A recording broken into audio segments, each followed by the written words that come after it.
I'm Kaviraj from scoringtarget.com. In this video, we are going to discuss Formative Assessment 3 question paper with key answer for 9th standard students.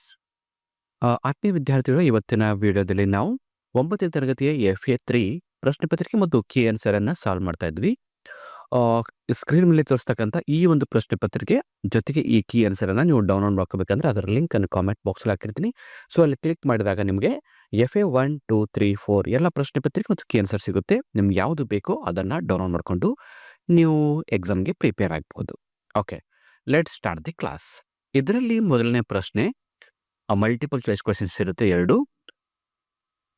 First question, choose the correct language function. So language function ಅನ್ನ ಆಯ್ಕೆ ಮಾಡ್ಕೊಳ್ಳಿ ಅಂತ ಕೊಡ್ತಾ ಇದ್ದಾರೆ. You can take these candle sticks. ಈ ಒಂದು statement ಏನಿದೆ, sentence ಏನಿದೆ, ಇದು ಯಾವ ಲ್ಯಾಂಗ್ವೇಜ್ ಫಂಕ್ಷನ್ ಆಗುತ್ತೆ ಅಂತ ನೋಡಬೇಕು. Option A rejecting. ರಿಜೆಕ್ಟಿಂಗ್ ಅಂದರೆ ತಿರಸ್ಕರಿಸೋದು. B offering. ಆಫರಿಂಗ್ ಅಂದರೆ ನೀಡುವುದು. C enquiring. ಎನ್ಕ್ವೈರಿಂಗ್ ಅಂದರೆ ತನಿಖೆ ಮಾಡೋದು. D ordering. ಆರ್ಡರ್ ಮಾಡೋದು. ಸೊ ಇದರಲ್ಲಿ ಸರಿಯಾದ ಉತ್ತರ ಯಾವುದು? ಇದು ಇಲ್ಲಿ ಬಿಷಪ್ ಏನ್ ಮಾಡ್ತಾ ಇದ್ದಾನೆ, ಕ್ಯಾಂಡಲ್ ಸ್ಟಿಕ್ಸ್ ಅನ್ನ ತೆಗೆದುಕೊಂಡು ಹೋಗು ಅಂತ ಕೊಡ್ತಾ ಇದ್ದಾನೆ. So option B is the right answer. ಇಲ್ಲಿ ಆಫರಿಂಗ್. ಇನ್ನು ಎರಡನೇ ಪ್ರಶ್ನೆ, read the following sentence and choose the infinitive.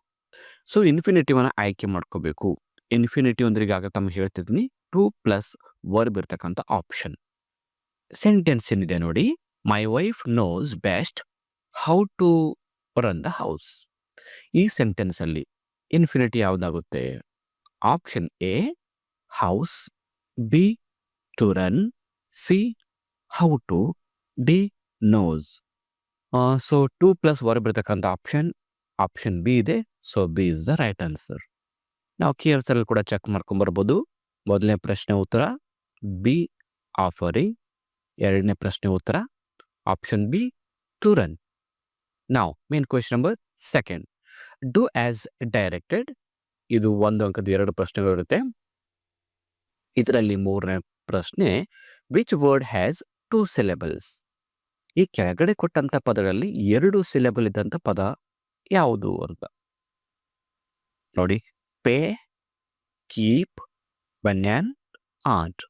So the word banyan is the word has 2 syllables. Next key answer ನೋಡ್ಕೊಂಬರೋಣ. ಕ್ವೆಶನ್ ನಂಬರ್ 3 ದ ಉತ್ತರ banyan. ನಾವು fourth question, fill in the blank with suitable preposition. ಬಿಟ್ಟ ಸ್ಥಳನ preposition ಇಂದ ತುಂಬಬೇಕು. Jumman and Algu were greatly respected dash the village. ಈ ಸೆಂಟೆನ್ಸ್ಗೆ ಸಂಬಂಧಪಟ್ಟಂತದ್ದು ಏನ್ ತುಂಬಬೇಕು ಪ್ರಿಪೋಸಿಷನ್? ಜುಮ್ಮನ್ ಮತ್ತು ಅಲ್ಗು ಇಬ್ಬರಿಗೆ ಆ ಹಳ್ಳಿಯಲ್ಲಿ, ಆ ಗ್ರಾಮದಲ್ಲಿ ಅವರಿಗೆ ತುಂಬಾ ಮರ್ಯಾದೆ ಕೊಡ್ತಾ ಇದ್ರು, ರೆಸ್ಪೆಕ್ಟ್ ಕೊಡ್ತಾ ಇದ್ರು. ಆ ವಿಲೇಜ್ ಅಲ್ಲಿ ಎಲ್ಲಕ್ಕೆ ನಮ್ಗ ಪ್ರಿಪೋಸಿಷನ್ ಇನ್ ಅನ್ನ ತುಂಬಬೇಕು. ನೋಡಿ ಉತ್ತರ IN, ಇನ್. ನಾವು ಮೈನ್ ಕ್ವೆಶ್ಚನ್ ನಂಬರ್ 3 ಅಲ್ಲಿ, the following paragraph has 2 errors. Edit the paragraph and rewrite. ಇದು ಕೂಡ 2 ಪ್ರಶ್ನೆಗಳಿವೆ, 1 ಅಂಕದ್ದು. ಇಲ್ಲಿ ಒಂದು ಪ್ಯಾರಾಗ್ರಾಫ್ ಕೊಟ್ಟಿದ್ದಾರೆ. ಈ ಪ್ಯಾರಾಗ್ರಾಫ್ ಓದ್ಕೊಂಡು ಇದರಲ್ಲಿ ಏನ್ ತಪ್ಪಾಗಿದೆ ಅಂತ ಇಲ್ಲಿ ಕ್ಲೂಸ್ ಅನ್ನ ಕೊಟ್ಟಿರ್ತಾರೆ, ನಾವು ಸರಿಪಡಿಸಬೇಕು. ಪ್ಯಾರಾಗ್ರಾಫ್ ಏನಿದೆ, bullocks sell by Algu died within an month. ಈಗ ಏನ್ ಮಿಸ್ಟೇಕ್ ಮಾಡಿದ್ದಾರೆ ಅಂತವರು, a verbal mistake to be corrected. Verbal mistake ಅಂದ್ರೆ ಇಲ್ಲೆಲ್ಲೋ ಒಂದ್ ಕಡೆ ವರ್ಬ್ ಮಿಸ್ಟೇಕ್ ಆಗಿದೆ, ಸರಿಪಡಿಸಿ ಅಂತ. ನೋಡಿ ಎಲ್ಲಿ ತಪ್ಪಾಗಿದೆ, ವರ್ಬ್ ಎಲ್ಲೆಲ್ಲಿದೆ? ನಮ್ಗೆ ಇಲ್ಲಿ ಸೆಲ್ ಅಂತ ಒಂದು ವರ್ಬ್ ಇದೆ, ಆಮೇಲೆ ಡೈಡ್ ಅಂತ ಒಂದು ವರ್ಬ್ ಇದೆ. ಇಲ್ಲಿ ನೋಡ್ತಾ ಹೋದಾಗ ಇದು ನೋಡಿ ಪಾಸ್ಟ್ ಟೆನ್ಸ್ ಅಲ್ಲಿ ಇದೆ sentence, bullocks sell by Algu died with in month. 1 ತಿಂಗಳಲ್ಲೇ ಆ ಬುಲಾಕ್ ಸತ್ತು ಹೋಯಿತು. ಸೊ ಪಾಸ್ಟ್ ಟೆನ್ಸ್ ಅಲ್ಲಿ ಇರೋದ್ರಿಂದ ಇದು ಡೈಡ್ ಇದೆ, ಕರೆಕ್ಟ್ ಇದೆ. ಬಟ್ ಇಲ್ಲಿ ಸೆಲ್ ಇದೆಯಲ್ಲ, ಇದು ಪ್ರೆಸೆಂಟ್ ಫಾರ್ಮ್ ಅಲ್ಲಿ ಇದೆ. ಇದಕ್ಕೂ ಪಾಸ್ಟ್ ಫಾರ್ಮ್ ಅಲ್ಲಿ ಮಾಡಬೇಕು, V2 ಫಾರ್ಮ್ ಅಲ್ಲಿ. ಅಂದ್ರೆ ಸೆಲ್ ಇದು ಸೋಲ್ಡ್ ಮಾಡಬೇಕು. That is right answer. ಇನ್ನು ಬಿ ಅಲ್ಲಿ article mistake to be corrected. Article ಅನ್ನು ಸರಿಪಡಿಸಿ ಅಂತ. ಆರ್ಟಿಕಲ್ ಅಂದ್ರೆ ಎ ಆ್ಯಂಡ್ ದ. ಸೊ ಇಲ್ಲಿರೋದು ಎ ಆ್ಯಂಡ್ ದ ಇರೋದೇ ಒಂದೇ ಒಂದು, ದಟ್ ಈಸ್ ಆ್ಯನ್. ಸೊ ಇದು ಇಲ್ಲಿ ಮಿಸ್ಟೇಕ್ ಆಗಿದೆ, ಇದನ್ನು ಸರಿಪಡಿಸಬೇಕು. ಸೊ ದ ವರ್ಡ್ ಮಂತ್ ಇಲ್ಲಿ ಏನಾಗಿದೆ ಕಾನ್ಸನೆಂಟ್ ಸೌಂಡು ಇದೆ. ಹೀಗಾಗಿ ಇಲ್ಲಿ ನಾವು ಆ್ಯನ್ ಬದಲಾಗಿ ಆರ್ಟಿಕಲ್ ಎ ಅನ್ನ ಬಳಸಬೇಕು. So answer ಹೇಳ್ಕೊಂಬರೋಣ. ಎ ಪ್ರಶ್ನೆ ಸರಿಯಾದ ಯಾವುದು ಸೋಲ್ಡ್ ಅಂತ ಆಗಬೇಕು. ಡಿ ಇದೇನಾಗಬೇಕು ಆರ್ಟಿಕಲ್ ಎ ಅನ್ನ ಬಳಸಬೇಕು. That is the correct answer ಅಂತ ನಾವು ಗೆಸ್ ಮಾಡ್ಬೋದು. ನಾವು move to the main question number 4. Answer the following questions in 2 or 3 sentences each. ಈ ಕೆಳಗಿನ ಪ್ರಶ್ನೆಗಳಿಗೆ 2-3 ವಾಕ್ಯಗಳಲ್ಲಿ ಉತ್ತರಿಸಿ ಅಂತ 2 ಅಂಕದ 2 ಪ್ರಶ್ನೆಗಳು, ಒಟ್ಟಾರೆ 4 ಅಂಕ. ಸೊ ಇದರಲ್ಲಿ 6ನೆಯ ಪ್ರಶ್ನೆ, how is a justice until it is exploited.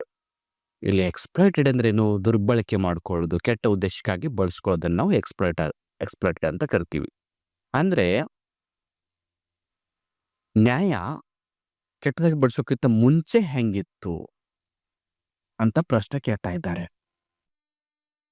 So ಈ ಪ್ರಶ್ನೆಗೆ ಉತ್ತರ ಏನ್ ಬರಿಬೇಕು? ಮೊದಲು ನ್ಯಾಯ ಹೇಗಿತ್ತು ಕರೆಕ್ಟಾಗಿ ಬಳಸೋಕ್ಕಿಂತ ಮುಂಚೆ, ಅದ್ರ ಬಗ್ಗೆನೂ ಬರಿಬೇಕು. ಇದು ಪೊಯಮ್ದಿಂದ ಈ ಒಂದು ಪ್ರಶ್ನೆ ಇದೆ. ಸೊ ಆನ್ಸರ್ ನೋಡ್ಕೊಂಬರೋಣ. Answer, justice is fair and equal for all. ನ್ಯಾಯ ಅನ್ನೋದು ನ್ಯಾಯಸಮ್ಮತವಾಗಿತ್ತು ಮತ್ತು ಎಲ್ಲರಿಗೂ ಸಮಾನವಾಗಿತ್ತು. But when people exploit it for a selfish gains, ಯಾವಾಗ ಜನ ತಮ್ಮ ಸ್ವಾರ್ಥಕ್ಕಾಗಿ ಈ ನ್ಯಾಯವನ್ನ ದುರ್ಬಳಕೆ ಮಾಡಿಕೊಂಡ್ರೋ ಆವಾಗ ಏನಾಯ್ತು? It becomes trade. ಆವಾಗ ಅದು ಒಂದು ವ್ಯಾಪಾರವಾಗಿ ಆಗ್ಬಿಡ್ತು. ಅನ್ಫೇರ್, ಅನ್ಯಾಯ ಆಗ್ಬಿಡ್ತು. ಆ್ಯಂಡ್ ಬಯಾಸ್ಡ್ ಅಂದರೆ ಒಂದು ವೃತ್ತಿಯನ್ನ ನೋಡಿಕೊಂಡು, ಅವರು ಸ್ಥಾನಮಾನ ನೋಡಿಕೊಂಡು, ದುಡ್ಡು ನೋಡಿಕೊಂಡು ಭೇದ ಭಾವ ಮಾಡ್ತಕ್ಕಂಥ ಒಂದು ಸ್ವಭಾವ ಬೆಳ್ಕೊಂಡ್ಬಿಡ್ತು ಅಂತ. ಅದರ ಮೊದಲು ನ್ಯಾಯಸಮ್ಮತವಾಗಿತ್ತು, ಸಮಾನವಾಗಿತ್ತು. ಆ ನಂತರ ಅದು ವ್ಯಾಪಾರ ಆಯಿತು ಅಂತ. ಆ ನಂತರ 7ನೇ ಪ್ರಶ್ನೆ, how did Ranji loss the bat. ಇಲ್ಲಿ ಲಾಸ್ ಅಂದರೆ ಕಳ್ಕೊಳ್ಳೋದು. ರಂಜಿ ತನ್ನ ಕ್ರಿಕೆಟ್ ಬ್ಯಾಟನ್ನು ಯಾವ ಥರ ಕಳ್ಕೊಂಡನು ಅಂತ. ಇದು ಸಪ್ಲಿಮೆಂಟರಿ ರೀಡಿಂಗ್ ಪಾರ್ಟಿನಲ್ಲಿ ಈ ಪ್ರಶ್ನೆ. So answer, Ranji decided to catch a bus home. So Ranji ಏನು ಮಾಡ್ತಿದ್ದ? ಮನೆಗೆ ಹೋಗೋ ಸಲುವಾಗಿ ಬಸ್ ಹತ್ತಿದ್ದ. ವೈಲ್ ಗೆಟ್ಟಿಂಗ್ ಡೌನ್, ಬಸ್ಸಿಂದ ಕೆಳಗೆ ಇಳಿತಿರ್ಬೇಕಾದ್ರೆ, the bus he forget to take bat. But ಬಸ್ಸಿಂದ ವಾಪಸ್ ಕೆಳಗಡೆ ಇಳಿದು ಮನೆಗೆ ಹೋಗ್ತಿರ್ಬೇಕಾದ್ರೆ ಬೈ ಮರ್ತ್ ಏನಾಗ್ಬಿಟ್ಟಂದ್ರೆ ಬ್ಯಾಟನ್ನು ಬಸ್ನಲ್ಲೇ ಬಿಟ್ಟು ಕೆಳಗಿಳಿತಾನೆ. And lost it forever. ಈ ಥರ ಆ ಬ್ಯಾಟನ್ನು ಎಂದೆಂದಿಗೂ ಶಾಶ್ವತವಾಗಿ ಕಳ್ಕೊಂಡೇ ಬಿಟ್ಟನು ಅಂತ. ನಾವು main question 5. Answer the following question in 5 to 6 sentences. ಈ ಕೆಳಗಿನ ಪ್ರಶ್ನೆಗೆ 5-6 ವಾಕ್ಯಗಳಲ್ಲಿ ಉತ್ತರಿಸಿ. ಇದು 3 ಅಂಕದ ಪ್ರಶ್ನೆ ಇರುತ್ತೆ. 8ನೇ ಪ್ರಶ್ನೆ, how did Jean Valjean keep the promise he made to the bishop. So ಇಲ್ಲಿ ಬಿಷಪ್ನಿಗೆ ಜಾನ್ ವೆಲ್ಜಾನ್ ಕೊಟ್ಟಂತ ಒಂದು ಪ್ರಾಮಿಸನ್ನು ಯಾವ ಥರ ಉಳಿಸ್ಕೊಂಡನು, ಅಂದರೆ ಬಿಷಪ್ಗೆ ಕೊಟ್ಟಂತ ಮಾತನ್ನ ಆತ ಯಾವ ಥರ ತಪ್ಪದೆ ನುಡಿದನು ಅನ್ನೋದ್ರ ಬಗ್ಗೆ ನಾವು ಈ ಪ್ರಶ್ನೆಗೆ ಉತ್ತರವನ್ನು ಬರೀಬೇಕು.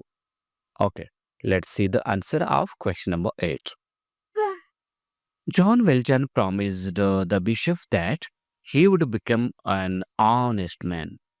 ಸರಿ, ಜಾನ್ ವೆಲ್ಜನ್ ಬಿಷಪ್ಗೆ ಒಂದು ಪ್ರಾಮಿಸ್ ಅನ್ನು ಕೊಟ್ಟಿರ್ತಾನೆ, ನಾನಿನ್ನು ಮುಂದೆ ಒಬ್ಬ ಪ್ರಾಮಾಣಿಕ ವ್ಯಕ್ತಿಯಾಗಿ ಬದುಕ್ತೀನಿ ಅಂತ.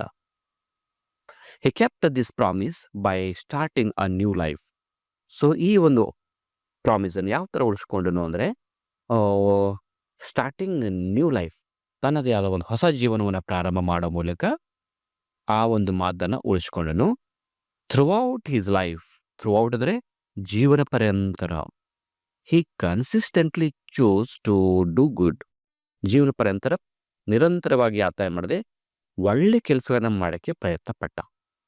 Providing that he had fulfilled his promise to leave his criminal past behind. ಅಂದರೆ ತಾನು ಮಾಡಿದಂಥ ಎಲ್ಲ ಅಪರಾಧಗಳನ್ನು ಮರೆತು ಪ್ರಾಮಾಣಿಕವಾಗಿ ಬಡ ಜನರಿಗೆ, ನಿರ್ಗತಿಕರಿಗೆ ಸಹಾಯ ಮಾಡ್ತಾ ತನ್ನ ದಿನಗಳನ್ನು ಕಳೀತಾನೆ. ಈ ಥರ ಜಾನ್ ವೆಲ್ಜನ್ ತನ್ನ ಪ್ರಾಮಿಸನ್ನು ಉಳಿಸ್ಕೊತಾನೆ. ಈಗ ಮೇನ್ ಕ್ವೆಶನ್ ನಂಬರ್ 6 ಅಲ್ಲಿ read the extract and answer the questions given below.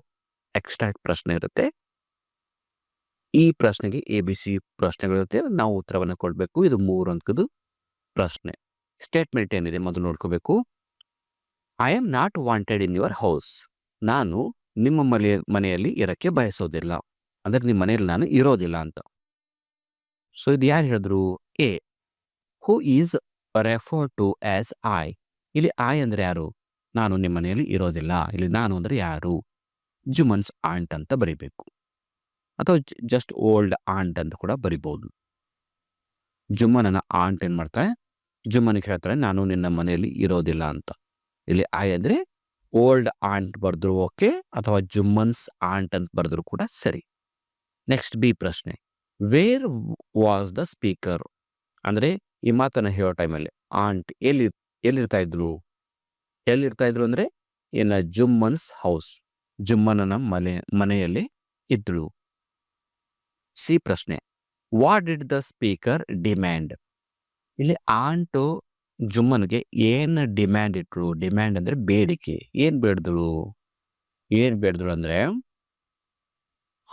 Monthly allowance ಬೇಡಿದ್ರು. Monthly allowance ಅಂದ್ರೆ ತಿಂಗಳ ಭತ್ಯೆ. ಅಂದ್ರೆ ತಿಂಗಳಿಗೆ ನನಗೆ ಇಂತಿಷ್ಟು ಅಮೌಂಟ್ ಕೊಡಬೇಕು, ದುಡ್ಡು ಕೊಡಬೇಕು ಅಂತ. ಕೊನೆಯ ಪ್ರಶ್ನೆ, main question number 7. Answer the following question in 8 to 10 sentences. ಈ ಕೆಳಗಿನ ಪ್ರಶ್ನೆಗೆ 8 ವಾಕ್ಯದಲ್ಲಿ ಉತ್ತರ ಬರೆಯಬೇಕು ಅಂತ. ಈ ಪ್ರಶ್ನೆ ನಮಗೆ 4 ಅಂಕದ್ದಿರುತ್ತೆ ಪೋಯಮ್ದಿಂದ. Question number 10. What message does the poet convey through the poem nobleness enkindle nobleness? So nobleness enkindle nobleness ಕವನದ ಮೂಲಕ ಕವಿ ಯಾವ ಸಂದೇಶವನ್ನು ನಮಗೆ ಕೊಡ್ತಾ ಇದ್ದಾರೆ, ಯಾವ ಒಂದು ನೀತಿ ಪಾಠವನ್ನು ನಮಗೆ ಕಲಿಸ್ತಾ ಇದ್ದಾರೆ ಅಂತ ನಾವು ಬರಿಬೇಕು. ಆನ್ಸರ್ ನೋಡ್ಕೊಂಬರೋಣ.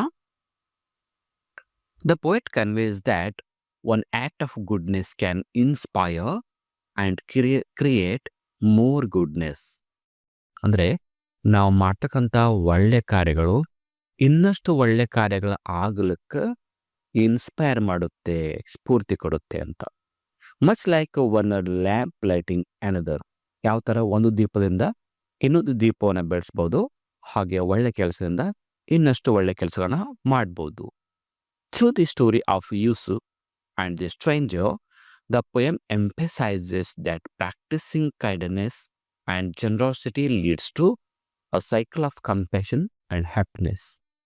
ಈ ಕವನದಲ್ಲಿ ಯೂಸುಫ್ ಮತ್ತು ಸ್ಟ್ರೇಂಜರ್ ಅವರ ಒಂದು ಪಾತ್ರಗಳು ಕಥೆಯ ಮೂಲಕ ಕವನ ಏನು ಎಂಫಸೈಸ್ ಮಾಡ್ತಾ ಇದೆ, ಏನು ಒತ್ತಿ ಹೇಳ್ತಾ ಇದೆ ಅಂದರೆ ಈ ದಯಾಗುಣವನ್ನು ಪ್ರಾಕ್ಟೀಸ್ ಮಾಡೋದು, ಆಚರಣೆ ಮಾಡೋದು, ಉದಾರತೆ ಗುಣವನ್ನು ಬೆಳೆಸ್ಕೊಳ್ಳೋದ್ರಿಂದ ಏನಾಗುತ್ತೆ, ಪ್ರೀತಿ ಮತ್ತು ಸಂತೋಷ ಇಮ್ಮಡಿಸಲು ಹೆಚ್ಚಿಗಾಗಲು ಸಹಾಯ ಆಗುತ್ತೆ.